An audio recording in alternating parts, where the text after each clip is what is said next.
Hello everyone, here I am back again here today. Today we're going to be doing a black and white piece, and this is going to be a switch away from acrylic to ink. So I'm just going to let the video play here and let you take a look at applying the initial washes to this landscape that will eventually evolve.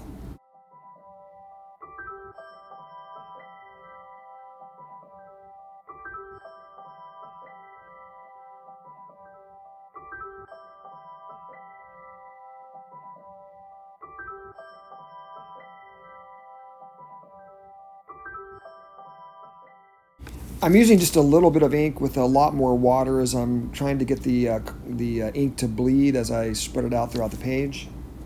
Not really giving a lot of thought to what is happening yet, just kind of putting down the color.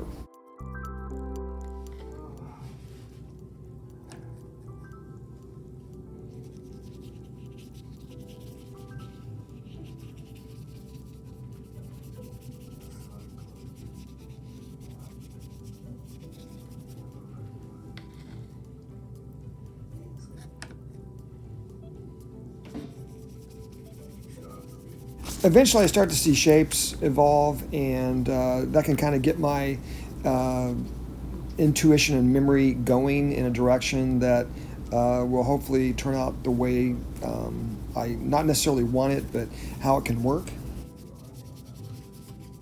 We're now going to take a look at an artist named Matthew Wong. He was deeply influenced by Vincent Van Gogh. His mark making is really interesting, and the way he uses color. He was a self-taught painter. Unfortunately, he suffered from depression and took his own life at 35. But I really enjoy his intuitive work. And here we are back with my piece that I'm working on now. And, you know, kind of going through repetition, tonal issues. And here I am using the water-soluble neo-pastel again.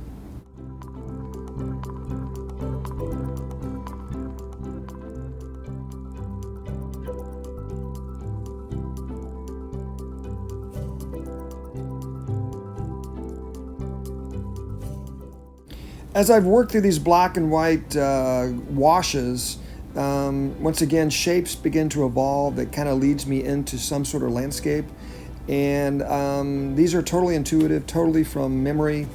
And I'm just kind of making marks here, you know, using the principles of design, which I've talked about in previous videos, kind of lead the way on these.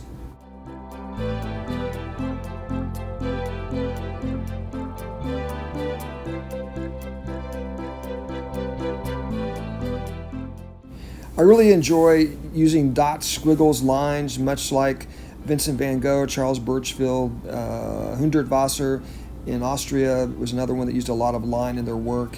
And these marks can be quite obsessive for me.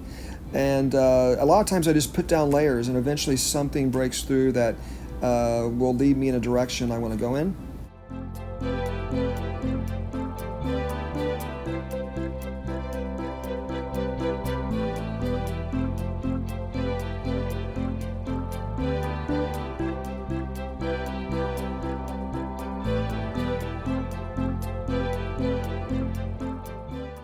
This painting, I'm really trying to balance with blacks, whites, and different tones of gray.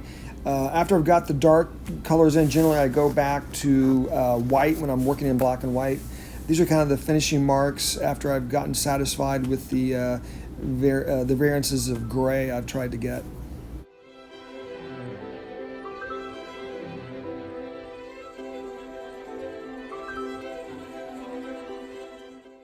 And here's the oil pastel, the neo pastel. I go in right at the end, and this is kind of the finishing mark since this is more permanent with the oil pastel.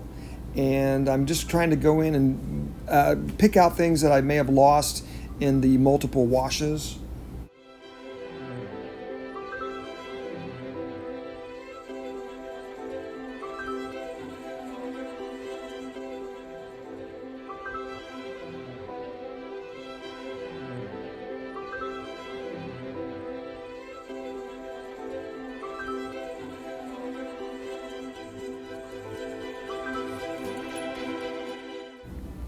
Here I'm going back into the sky with the oil pastel, and really just kind of making swirling marks, which I'm going to also shade as I get done with them.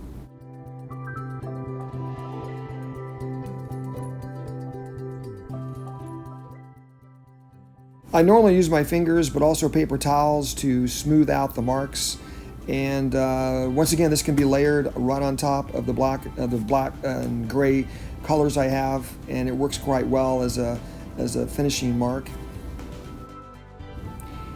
And here we have the final image. This is untitled so far. I haven't decided on a title yet, but you can see all the different marks I've tried to put throughout this image. Anyway, once again, thanks for watching today.